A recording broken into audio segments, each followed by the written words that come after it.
Got a nice one here today now. Had a good couple of ones yesterday. It's not, it's going to be a good one this. So it's a F31, is it? Yeah, F31. Lots of stuff don't work. The rear trunk doesn't even open, so I'm going to have to climb in through the back seats, I guess, because the rear electrical module is dead. No communication in this whatsoever. So this could be dead interesting. So all the problems on this car: instrument cluster not working proper, boot trunk lid not opening. It's all related to the rear electrical REM module. We need to find out why it's dead. Power, ground supply, CAN bus, water corrosion, fuse, lots of potential reasons why it don't work. Let's get into it. So a bit of a bread and butter job here now. Let's go to vehicle information. As you can see, dead easy. When it's yellow on ISTA, it basically means the ECU is not responding. Now the REM module, there is a processor, there is a CAN bus on it.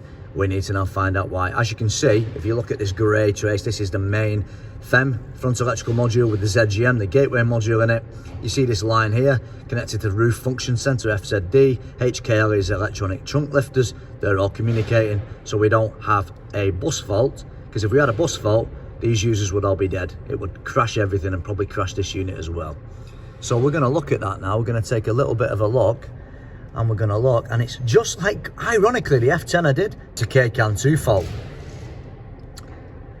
Does this mean we need to break out the resistor again? Well, we can check the KCAN 2 resistance, should be 60 ohms. Don't think we've got a problem, because if we did, we would have these branch lines all knackered up.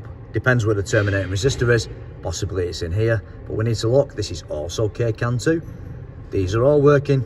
We don't have any problems in my eyes with terminal resistance, i.e. 120 ohm open circuit, because if we did, all these would be down. There'd be no comms, there'd be signal reflection. Let's go. Now I hope there's an emergency trunk release. Don't film me fat ass. Oh, there isn't one, which is really nice. They used to give you years ago on BMWs an emergency trunk release. And nowadays, because let's save money and just piss everyone around, they don't bother with that.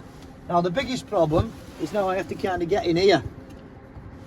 So essentially what I'm going to do is I'm going to get in here, thanks Thomas, and I'm going to essentially pull this off and get to the rear electronic module and start measuring everything basically.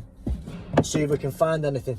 So according to this, the rear electrical module's here. Trouble is, when you get old, I'm nearly 50, you forget stuff. You forget a lot of stuff, unfortunately. It's a little bit depressing, because I used to have a razor sharp analytical mind, mate. Now my mind's just like bloody, well, it's not like it was, let's say. Still alright, I can still do a bit, Right, there's the rear electrical module, can you see there? Now then, this bloody thing comes out dead easy. Just watch out, Thomas, you can keep filming, buddy. Let's get the old Shabila on. It's all on the front, which is a bit tight as well. But don't worry, the trouble is, when you're testing stuff like this, you've got to strip it, pull these off, so you can get to the bloody wires and then measure them after.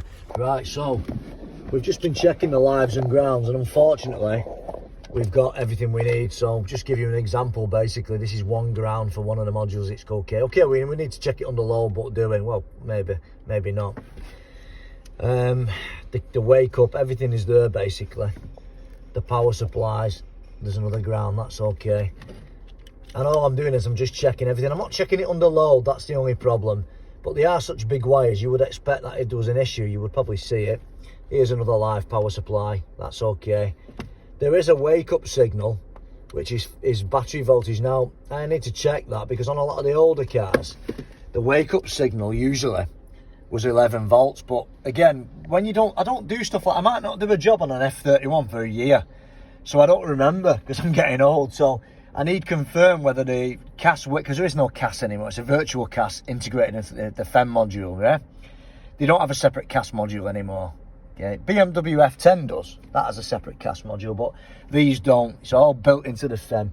Usually, the old wake-ups is 11 volts and it's a coded signal. It's like a voltage, but there's also an immobilizer signal, so you can't just put 11 volts on it, won't work. It's a security thing, but this may be different, I don't know. Wake up is a terminal 15 power supply, coded, but on these probably not. I need to read up on that though. Maybe you lot know, I don't know everything, unfortunately. And all we're doing now is we're just checking all the power supplies and grounds are okay. and stuff like that. That's actually alive, but it's not a power supply. That's why it's grounded, because it's not connected to anything. But we need to double check that on the wiring diagram, but I don't think it is. Pin 26. So the next thing to do now is the bus voltages are all okay. Here's the CAN bus, the K CAN. As I said, it seems all right to me, but we will need to measure the resistance across that, and you know, with the battery disconnected, and if it's okay, there's actually two buses there, one in, one out, piggyback. If the resistance is okay across them two wires there now, and it's 60 ohms, then everything's okay. If it's a weird value, then we might have a corrosion on the line. So if you're going to measure CAN bus, you've probably seen it in a lot of my videos. Thomas is just going and getting my flute meter. You need to disconnect the battery. Just do that. Don't ask me why. I can tell you why, because it's going to mess up your resistance values. Now, I've done a lot of CAN bus faults the last 2 days. It's weird. I've not done any for about a year, but they all come all at once. Right, let's get the flute. So the terminating resistors in this unit. So obviously, we know it's probably all right, otherwise we'd probably have no cams or anything else, but we'll just check it anyway. There's a CAN bus in and a CAN bus out. So the first one, 61 and 0.3, that's perfect really. You're always going to get it a little bit shaboola-ish. 61, we might need to check it with the scope just to see what the signal looks like. There's nothing wrong with that, is there? So we've checked the grounds, we've checked the lives, we've checked the wake up. We don't know if it should be 14, should it be 11 like the old cars. We'll probably try and find that information out. I doubt it, because usually it would say that the wake up's missing or something, so it's probably correct that. What I'm saying is we've got all the power supplies in the grounds, but we just don't have any comms. CAN bus resistance is okay, because this is the master unit on the main line. The other one might be in the FEM module, front electric module, I think, electronic module. So in theory, it's got everything it needs to work. The only thing left now to do is two things. Maybe scope it and see what the signal actually looks like, if it's reasonable or choppy or whatever.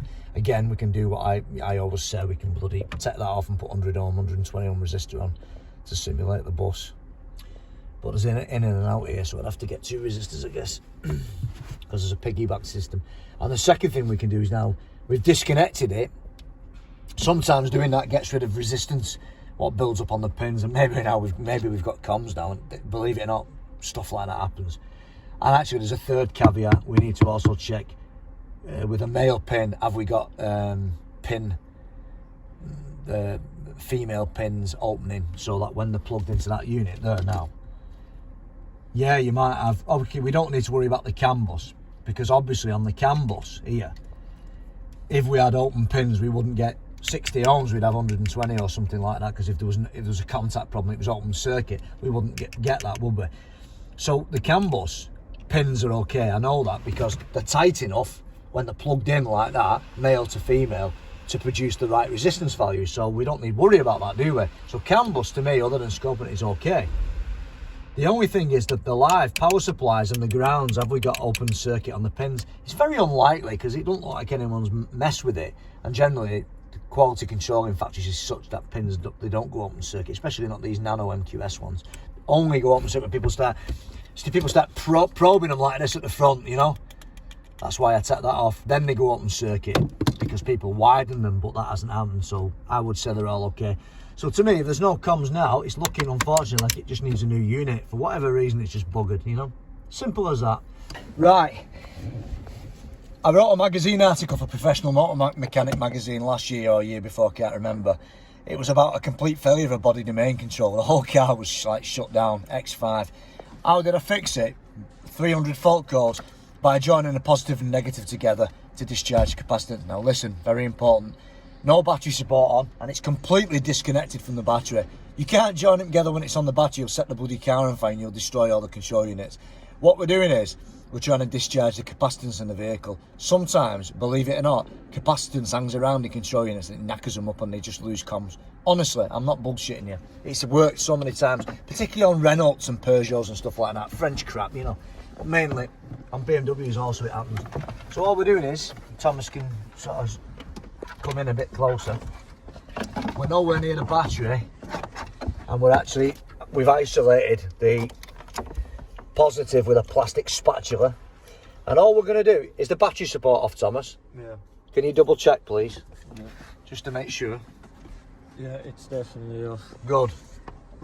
You don't want to forget your battery support's on, it's the same thing. And all we're going to do and we're going to just touch positive and negative to discharge any possible capacitance. Like that. That's all you have to do, is hold it there for a little bit. Because when you disconnect a battery, that's one thing, but if you don't discharge capacitance like this, that will, believe it or not, do it. You're not doing anything just by doing that. So what we'll do now is we'll put it all back together. Positive first, of course. Now, it might not work, probably won't work, probably won't do a damn thing. But you know what? I got a BDC working again. I did replace it because, you know, there was a reason why it went tits up in the first place. But this sort of stuff now is what they don't teach you in training college. Some old guys might do, but often they don't. Because at the end of the day, all I can tell you is I've tested everything that powers this unit, other than I've not scoped the CAN lines. And really, I don't like that, because I'm just saying, well, in theory, there's nothing else to test and we need a new rear electronic module, but it's going to cost a lot of money, and I would love to find the exact reason. Anyway, let's see, we've got now comms, now we've disconnected all that, and hopefully everything will be tickety balls. Probably this won't do a damn thing, but you know what? Sometimes it happens. Sometimes. If this doesn't do anything now, erasing this, if we've no comms still, we're going to scope that bus and see what the hell's going on. Simple as that. I just sang a song saying Johnson is simply the best, because sometimes Johnson really is simply the best. Thomas didn't believe me when I said I could re-establish comms because it was just having a temporary schizoid embolism. But here we are. So I'm just covering chassis number there now, because, you know, we can't give information like that away. But Thomas didn't believe me. Many of you lot probably didn't believe it. That's why I'm going to make a thumbnail like that. To re-establish comms with shit like this is what happens is, the reason that's now working, by the way, we have got some fault codes, but you know, that's life. But the fault codes are dead easy. They're just the windows. They're basically the windows aren't working. We've got a key button fault. We've got this AUC is like the fart sensor that smells bad smells. The common, don't worry about that. That's nothing to do with it. The signal for the remote key button, well, that might be something. But really, these are just windows need to be reinitialized, because we've disconnected the REM module, and the REM module wasn't working anyway. So let me explain why that is now working. Why have we now got a green? Why when we had an orange? Well, when you disconnect a battery negative terminal to reset something, unfortunately, you don't get rid of the capacitance what's inside a control unit. Now, a control unit's EEPROM, which controls everything, that will not reset itself if there is capacitance. Now, capacitance can last for 10 hours, 20 hours, it could last 10 minutes, we don't know. We need to discharge it. So by doing that little trick I've taught you there, you will sometimes, like in this case, and like on the F15 I did, you will bring your unit back online, because you're now giving it a chance to completely wipe itself of any voltage, which can reset things, and in this case it has done. So in that sense, we'll build it up and it should be okay. So I've saved myself the hassle of actually scoping the cables, because I knew the resistance was okay, and that's the terminating resistor anyway in that unit. Trying to save myself time. Been on this job an hour and a half. Basically that's it. It's now diagnosed. We build it up. We try and normalise the windows. We try and erase everything. Everything should be okay. I hope you've learned a lot from that. Done. So the main issue, the guy said he couldn't open his trunk, so obviously now that's good, because now it works. And the instrument cluster wasn't working either. So I'm dead happy. Right, so what we need to do now with this to finish this job off is basically initialise all the power windows just to make sure they're all working. The kind of passenger rear, the driver's rear, sorry. That's not okay, let's do the driver's rear. Because we can't erase the fault codes unless we initialise them. But ISTA can do this, but it's already saying to initialise, because ISTA's a pile of crap basically. It's really, you need ISTA, especially to write service information and send it to the server in Bavaria. But other than that, it's so outdated, it's a joke, you know. It really is. Let's do these ones now. Let's see. Oh, the back one's knackered. Something wrong with that. Well, that's probably nothing we've done. Can you just check if there's anything on that window there? There's nothing on it, is there? Front one's all right. There's nothing stuck on that window as the kids' stuff, no? Oh, look at door. Can you hear that there? It's just seized. It's been subject to some strange... Okay, shut door, mate.